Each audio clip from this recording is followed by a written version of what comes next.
Welcome to the Yeah We Know podcast, part of the More You Know's podcasting network. You're in the ring with Jimmy, Rod, and Chris. Rod, what are you hot about today? Oh, Jimmy, just when I thought I was out, they pull me back in, man. Oh, there's so many different things we can hit on. I don't want to take any of the apples off of the tree, but I'll start with the big overarching this WWE Backlash, which is normally a throwaway pay-per-view. Backlash to WrestleMania. This one in San Juan, Puerto Rico was way better than it had any right to be. I could not believe how much I enjoyed this premium live event. Jimmy, I'm fired up. I love it. I love it. Chris King, Rod is fired up. You're an old man, so bring us down. No, I'm fired up too. It was a great Backlash. There was not a bad match to see. Raw delivered fairly well. I would like to say thank you to Trish Stratus. Okay. I guess as I am bringing up the Yeah We Know Pod email for all of our emails that we have, apparently you want to lead with Trish Stratus on Raw after all of that. Let's lead with Trish Stratus. She came out and did a long winding promo about Becky's daughter. She did the old ha ha ha. It's not really her music. And then the man came behind her and punched her in the face and didn't even care. Rod, you must have loved seeing Trish Stratus get punched in the face. I did, because I really felt that someone should have punched her in the face a good 2 to 2.5 to maybe 3 minutes earlier. Like maybe we could have just had Trish come out and say like 25 seconds of something and then do her whole ha ha ha, here's the theme song. Like, don't give Trish Stratus a microphone anymore. I'm sorry. That was a terrible promo that had Vince all over it. Yeah, it definitely had Vince over it. It's one reason I wanted to bring it up first, because it was probably the worst thing, even though everybody knows I'm a Trish Stratus fan. You are right, Rod. She does not need the microphone. And that's something that she's always had issues with. Very short spurts are fine. Again, don't give someone a 20-minute promo that needs to do a 2-minute promo. You can do the exact same thing. She could have come out and say, hey, I'm awesome. Becky Lynch sucks. Bam, hit the music. Ha, ha, ha. She's not here. Becky comes behind her. Bam, in and out, 7 minutes. Wham, bam, ready. Thank you, ma'am. Let's just move on. We get Becky back. That's all we really want anyway. Clearly, Trish Stratus is being drug out for here's the Hall of Famer to dangle in front of the Saudis, right? They're going to have their match at Night of the Champions, and then she's going to go away. There's no way she's going to start doing full-time anything, so let's just get it over and done with. We continue to disrespect Becky Lynch. We do not give her a decent, meaty storyline ever since she finished her story with Bianca, Jimmy, and I don't understand it. Well, I think that's next. I think Becky's going to destroy Trish Stratus, and then SummerSlam, we're looking at Becky Bianca, and maybe Becky takes her down then, because I think Becky's going to be red hot moving in to SummerSlam, Chris. I'd like to see Becky versus Bianca again. I think Bianca is due to lose that belt. And that's since we're talking about the EST, let's talk about that match with Io Sky. Yeah. Let's go. Yeah, let's not bury the lead. First of all, whenever the WWE goes into an area they haven't been in for a while and they have a big show, i.e. Clash at the Castle in San Juan, Puerto Rico, it went crazy. Great job by the fans. Great job by the product. A lot of things on this show continue the storylines that Triple H started. That Io Sky, Io Shirai, whatever you want to call her, is one of the best wrestlers in the world, period. Next question. Bianca Belair is a very good wrestler. I know, Rod, you're getting a little Cena-isms out of her, which basically you're not wrong, but I thought that match was a terrific matchup. It was a fine matchup, but what do you mean I'm not wrong? The crowd, again, like you said, this is a hyped up, extra amped crowd, so we're probably not going to get this kind of a reaction at maybe anywhere else in the United States, except for a couple of very hot with indie wrestling fanboys out in the crowd. But man, come on. Every single person in San Juan, Puerto Rico was over Bianca Cena and absolutely wanted to see her go down. And I try to not be a hater when it comes to the baby faces, because Jimmy, you have done so well to remind me this over the years that it is much harder to play a baby face than it is to play a heel. You're painted into a corner. There's not a lot of things that you can choose to tell an interesting story as a baby face, but whatever they're choosing with Bianca, it's really starting to bore me. So, man. Well, it's what happens when you have somebody doing the same thing over and over again. Roman Reigns has had so many different competitors to go against that you really kind of lose it after a while. It keeps refreshing and refreshing. Now it's getting a little stale after, a year plus. Bianca really doesn't have someone that you actually think can beat her. Hopefully that changes soon. But I thought that was a really good match. Overall, I thought the show was a lot of fun. Zelina Vega, how cool is that? Dad wrestled there. Her family was there. Obviously got a huge pop. And honestly, the match is what it should have been, because you need to have Rhea Ripley be the huge dominating force. And it was. And I thought that was well done. Jimmy, all of these things. Was there a particular reason that she was decked out in white for that match? Because that's definitely not something we see Rhea Ripley wearing very often. I thought that was kind of an odd choice for her in that match to be wearing those white boots and kind of the white suit that she had on there versus Zelina. That's a good point. I don't know the reason on that one. Maybe they didn't want anyone to cheer her at all, and the white is kind of. I'm grasping at straws here. I don't know. I'm sorry. I didn't mean to throw it to you because normally you have these answers, Jimmy. I was just hoping this would be another time where you could just prove to the people why you are the Jimmy Jim Riska expert of wrestling on this particular podcast. But I thought was odd, but. So really sometimes though too, Chris, and you'll notice this here coming up soon, is during big event, big pay-per-views, you'll see someone wearing new gear. And that actually is probably what it was, Rod. It's just a big event. She knew the entire country, statehood of Puerto Rico was going to be watching. Don't come to us for geopolitical geography here. We got nothing. Was watching this event, and it's time for something new. I think that might have been it. That could have been it too. And it's just one of those matches that you love, that Zelina basically getting that crowd pop, getting to walk to the ring like that, wear the Puerto Rican flag, right? Like that's her win. That's all she needs, right? Other than that, it's like, yes, please do your job and you do it well, but you got your pop at the beginning. And people say, well, why did she get the title shot? That's why. Yes. Because it's the right move. That crowd was on fire all night long. You had to keep, Chris, you talk about this all the time. You so often want matches to end just to make the crowd happy. This crowd was lit, even though it didn't get what it wanted in that particular match. In that match, they didn't get what they wanted, but that was exactly what needed to happen. I'm with you. I agree. And you saw it on Raw too. Ripley just coming out and destroying people. And that's what she needs to be doing as her character. Precisely. And then we had the triple threat that is every single WWE triple threat, including the ending with Theory going over Lashley and Bronson Reed. It was fine. I mean, they could have gone a little longer. I thought it was a good match, but it ends like every single triple threat. Someone hits a big move, someone gets thrown out, the pin, it's over. Jimmy, do you want me to make you a little extra angry and think about an angle that I bet you didn't even realize after the draft? Can I do this to you right now? Let's go. Let's bring it. Do you remember when you asked Chris and I, all right, who was going to be the one to ultimately take the belt from Cody, right? It was when you were in your dark space, right? I mean, we're talking days after WrestleMania at this point where you're just completely bummed out. You were mad at what they did to you on WrestleMania night, and you were asking Chris and I, do you remember what I said? Do you remember who my answer was? Austin Theory. Yeah. And Jimmy, what show is Austin Theory on now? Do we even know? SmackDown. He's on SmackDown. We're going to talk about that. But guess who else is on SmackDown, Jimmy? Roman Reigns. Oh, my God, Jimmy. I am talking things into existence on this podcast, much the way I talked into existence Gardner Minshew and Anthony Richardson on the Indianapolis Colts. All right? You guys better watch out. On the Balls and Brew Pod, and for those of you who don't listen to all the podcasts on the More You Know Podcast Network, listen to that when it comes out before this one. It's a good show. Your boy did it again, Rod.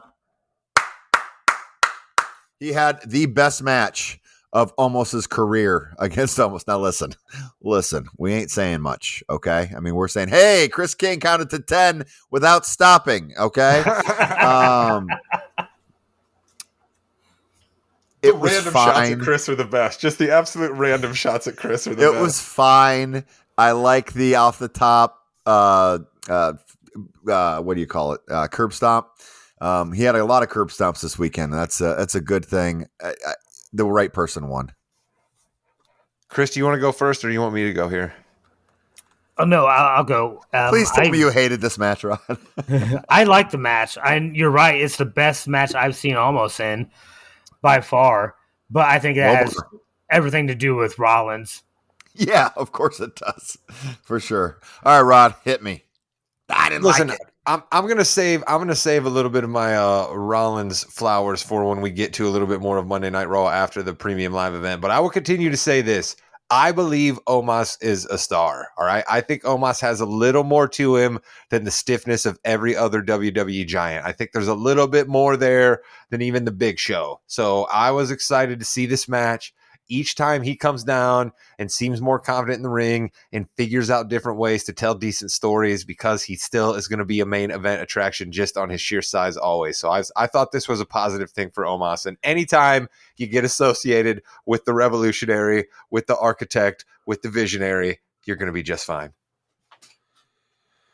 Someone who's not just fine, I think, is Riddle. A nice little video came out apparently during this pay-per-view of Matt Riddle doing some things that he shouldn't be doing. Got the loss. Bloodline gets the win. It was a fine match. I mean, people really were tired. I don't know why the Bad Bunny match wasn't the main event. But this was after the Bad Bunny match, and it was very tiring. But a little dissension in the Usos ranks. Are we worried about the Bloodline guys? I think I've been calling this for a while now. It's Solo. He's the future. He's what's going to. I mean, Dude, you're not even acknowledging Roman Reigns anymore. You just say, screw it, I'm going Solo. That's what's going to happen. Right. You've been seeing it. You know, Paul Heyman is notorious for switching on guys, backstabbing guys. He's going to switch sides. It's going to be Solo. I really thought Solo was going to give Jay the SmackDown during that match. I really did. And it's just a matter of time now. Okay. I liked it. I appreciate the Usos for so many reasons. So if you want to continue telling stories through the Usos, I am for it. If we're going to get brother versus brother, two brothers against one brother, a cousin thrown in there with an old wise man. I mean, however you're going to mix this gumbo up in a pot, I'm ready for the bloodline to crumble a little bit. I'm ready to start to see cracks in the outer wall of defense of the head of the table, the tribal chief, Roman Reigns. I'm ready to see if we are going to be telling a story to Roman losing it at SummerSlam. Are we going to be telling a story to Roman losing it at Survivor Series? Or are we literally going to keep Roman having this belt all the way until WrestleMania again next year? I'm interested to see what, and the first forecast I can make off of that, I believe, is what they do with the Brothers Uso. I cannot wait till we hear Paul Heyman say, "My tribal chief, I'm going solo." And Sikoa gets him and it's over. And I think that would be great.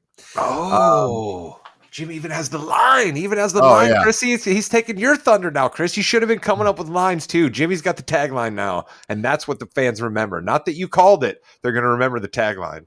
That's why it's Jimmy's show.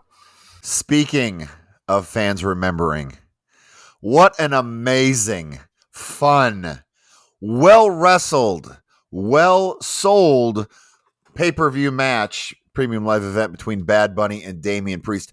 A lot of credit to Priest here as well. Sold that leg like he was hurt. Loved this all over the place. Rod, does Carlito do anything for you when he came out? The only thing it did for me is I was like, okay, man, all of these marks who have been going absolutely crazy all show are going nuts for this guy, so he must be some sort of a deal. Caribbean, cool. I think I heard Michael Cool say something about that. Michael Cool. I just said Michael Cool. Look what I did there. Freudian. So Carlito, one of Carlito's gimmicks, he always brought the apple to the ring, took a big bite out of it, and spit it in somebody's face. He was a pretty decent upper mid card. They kind of gave him a little shot at the main event status, just a little taste. They took it away real quick, and he's been in Mexico, Puerto Rico forever, and his dad was big down there, Carlos Colon, and he's come back, I think, for a pay-per-view or for a Royal Rumble a couple years ago too. So, Chris, did Carlito do anything for you? No. Fair enough. But I thought that was good coming in. Dynamite drop in there. That podcasting school's really paying off. And Jimmy, then This I got to pin you down on this, all right? Because again, Sure. as we discussed earlier, Savio in the Vega podcast, was awesome too, by the way. Anyway, of course go he ahead. was. Well, you could have got there. That's the end of the match. I want to talk about the beginning. You've seen a lot of entrances in your day. You've seen a lot of crowd pops, right? We get a lot of talk about the Cena pop at the Garden for the Royal Rumble when nobody knew he was going to be there. We get a lot of talk about the crowd popping for Rollins, music hitting and interrupting the main event. Where does this one go, Jimmy? This is definitely up there. I would say probably in your top 10 to 12 all time. I mean, because you got to remember there was like 16,000 here, so it wasn't 50 or 60. Right. But really, the passion, yes, the love, the fact that this crowd was exhausted after this match for a huge match that it took him a while to get into. I just think that says a lot there. Bad Bunny did great as he always does. It's really cool to see people taking this as seriously as they do who don't have to. The right person won. I was worried that something would happen there, but hey, LWO. Once you're LWO, you're LWO for life. I believe it's para vida. I believe. I think you're right. And I thought that they just did everything perfectly there. Vega coming out. He was the booker for the show, so he helped set everything up for the show as well. He was pretty big in the 90s. I remember Savio.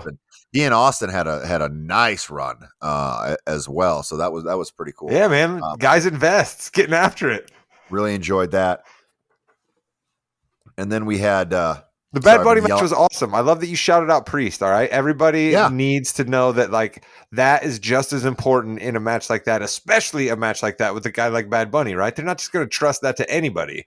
That was the beginnings of when we knew something would be up for our boy Sami Zayn, because he was entrusted to make something of the Knoxville match at WrestleMania last year for a bit of the same reason. And Priest, if he can build on this with a couple wins, he can go for that world title. I mean, that is we're going to get to that in a minute. Don't worry. That is a positive about having a secondary championship belt where someone like a Damian Priest can have a viable chance at it. So that is a positive there. It's still sold the leg injury the next night on Raw. It was chef's kiss. Like to the point where it's like, is he actually hurt? You know, you know he isn't. But because they booked him. If he was really hurt, they wouldn't have booked him to wrestle in that match. Then we have the main event: Cody Rhodes, Brock Lesnar in a war, and it's so funny. Lesnar gets cut, and he gets cut like legitimately bad. Every other time someone's been cut like that, they come in, they stop the match. Not a damn person was going in there because they knew they were getting thrown out. They didn't. Vince McMahon himself could have, Linda McMahon, anybody could have gone in and he would have thrown them out. I thought it was a creative ending. It gives Cody a great win over Lesnar, and it sets up the next 2 months. It certainly does, right? And what I thought to myself when this match went off and then what happened on Raw that we'll get to happened, I was like, how did I not see this, right? We talk all the time about Roman's a part-timer. He's not around to tell enough stories. Well, you know how you solve a part-time problem? You just have another part-timer who has a huge name. You just make sure they're not around at the same exact time. So we totally should have seen this coming. But I got to admit, man, like I said at the top, just when I think I'm out on Lesnar, he pulls me right back in, man. He pulls me right back in. I thought this was one of the better Lesnar matches I'd seen in a while. I thought it was awfully cool that Brock took the straight up pin, got beat like that. You just don't see him take too much whooping unless you think he's got mad respect for a guy. So as much as I try to give Cody grief, I can't. And I want to shout out something here real quick, Jim, because we're going to move on to Raw. But the promo that Cody cut on SmackDown the Friday night before Backlash, that's top level promo of the year stuff, man. Like that's the proper way to cut a babyface promo. I had goosebumps almost, and I don't get that way for babyface promos. I completely bought it, and I was like, this is the reason everybody cheers for you. This is the reason you come out in a suit, and this is how you do it. So mad respect to Cody Rhodes for a big weekend for him until Monday night went bad for him again. He should just stop showing up for Raw. Things never go good for him when he shows up for Raw, Jim. That's really funny. So we had on, I think, Thursday or Friday, we had all the competitors for the World Championship match or World Championship belt tournament. And it's 2 triple threat matches and then a final one-on-one match on each of Raw and SmackDown. The Raw Championship belt, the matches are on Raw and SmackDown. All right, listen. Then why do the draft when you did the draft? Do it after. Because why in the world would SmackDown want one of their people to win this title and then go to Raw? They wouldn't.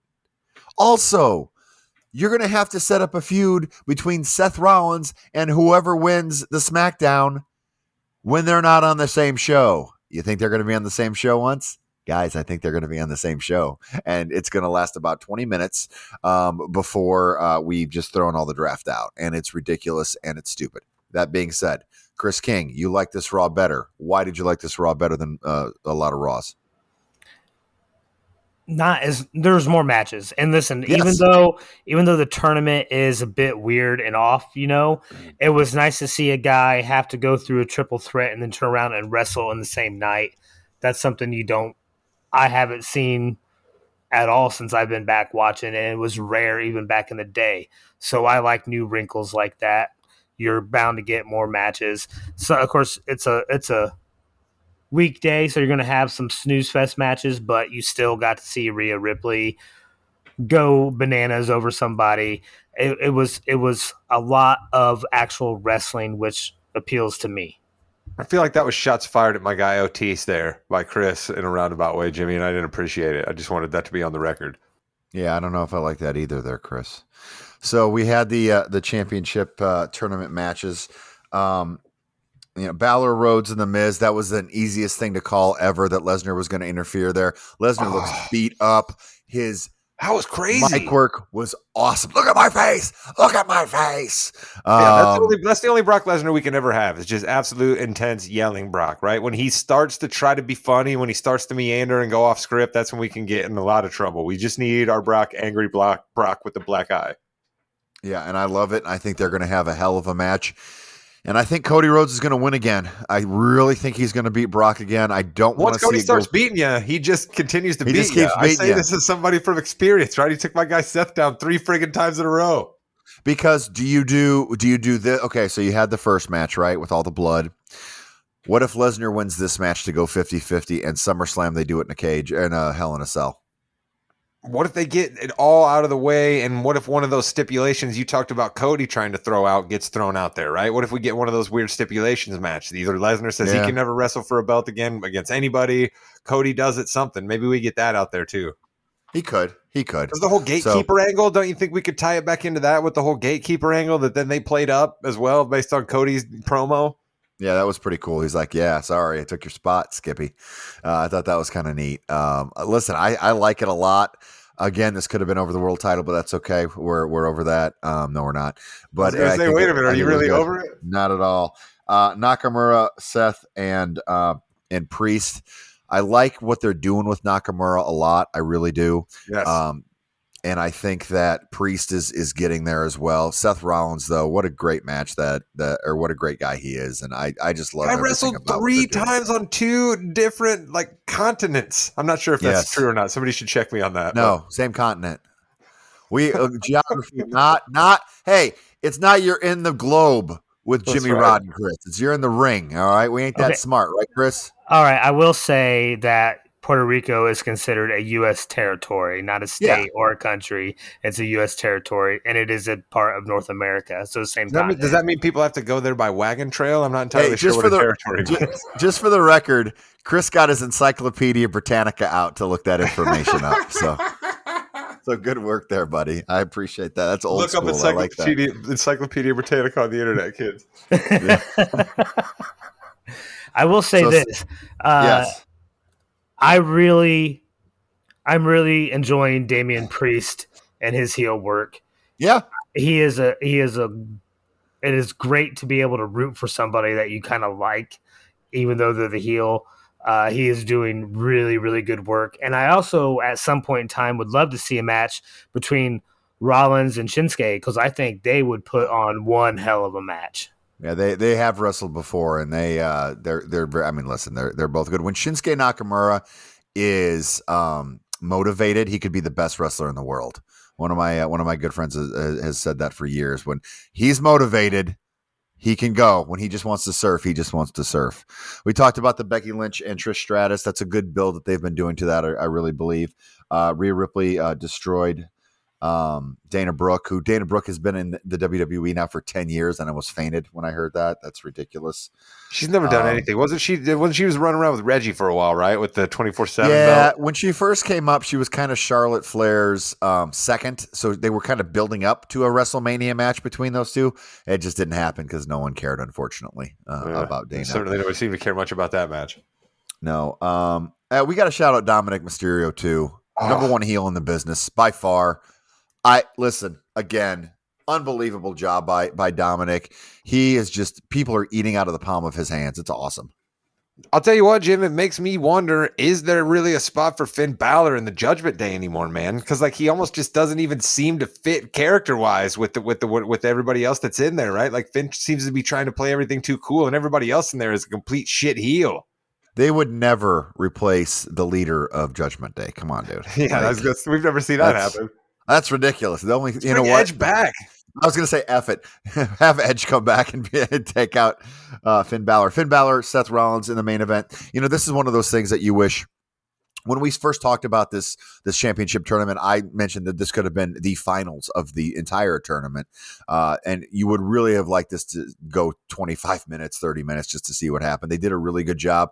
They did a callback to when Finn Balor separated his shoulder. He gave the same move to Seth. And then, of course, Seth Rollins with the reverse curb stomp, I believe. Is that what we call it, Rod? I think Michael Cole said it was inverted to go Top Gun style on it. A little inverted. So he hit him on the feet to get. Anyway, I thought that was a solid match. And the crowd, Chris, with the lights out. Oh, that was awesome. Yeah, it was sometimes. And this was definitely true at Backlash. When the crowd is that pumped and they're popping that loud, you can't just be forced to enjoy that moment more.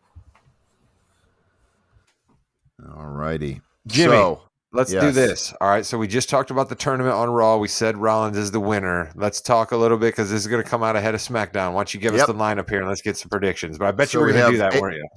Yeah, AJ, Edge, and Ray are in one match. Theory, Lashley, and Sheamus are in the other. Interesting pairings because you have essentially three baby faces. Styles is going to be a baby face no matter what. Yeah. Edge and Ray, Theory, Lashley, and Sheamus. Where's Chris's boy? How's Drew not in that match? Might be hurt, and I know there's some contract stuff with him. Ooh, Chris, look out. No. Oh, Drew's on Raw, isn't he? I'm not seeing again. Raw. But you just told us the draft doesn't matter anyway. No, Drew wasn't even in the. He must be hurt because he wasn't in the tournament on Raw either. So let's go to style. I think we're gonna get. I'm just gonna call it right now. Lashley and Rollins in the main in the main event. Interesting. Chris King. I think I'm gonna go Edge versus Lashley. Okay. I think it'll be Edge versus Rollins. Edge. Yeah. You out-trumped me because I was trying to go legend, Jim, right? We got to have somebody who's a little older, right? We got to play to the Saudi Prince, right? He remembers more of the older wrestlers than he knows a lot of the up-to-new guys. So what do we want? Do we want the best match or do we want – because the best match is AJ and Rollins. Ooh, that would be awesome. But I have a feeling we're going to call back a little bit and do Edge Rollins. I really – unfortunately, I'm sorry, Chris. I'm going with you, buddy. I'm sorry.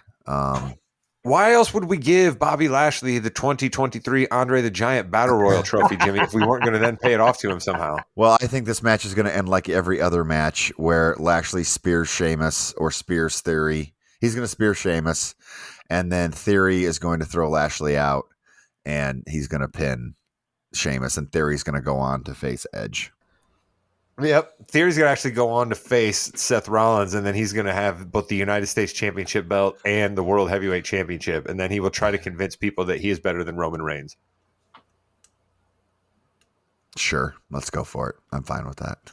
No, you're not fine with that. None of us should be fine with that. I'm just throwing out there's wild ideas because who knows, man. Theory continues to rise up no matter what happens with that guy. I think another Edge Rollins match would be fantastic, and I think that that would be a really good match to have in Saudi. When Edge Although comes out on SmackDown for the tournament, will they call it a return, Jimmy? Or can it not be a return since he was drafted? I think it's a return. He returns. Hey, every time he's here, he returns. He returns. Hey, want to give a shout out quick to the Crippler. He sent in his picks for Backlash as well as we did our picks. He and I were wrong. Damian Priest did not win. But you guys were crazy for thinking Bad Bunny was going down in that match. Well, I had to. We picked like everything else the same. So why not? Hey, do you want to be right, Jimmy? Do you want to be right or do you want to be fun? I'm the fun guy. You're the right guy. You're the expert. That's true. I should do that. All right. So a lot going on in the world of WWE. By the time you hear this, you're going to be probably a few hours away from that SmackDown. It's going to be a big match. And obviously, we had all these matches because the NBA playoffs are destroying everybody in the ratings because there's some awesome games, big teams in there. Thanks for listening to the Yeah We Know podcast. You're always going to be listening to Balls and Brew as well. Rod, anything to say before we go?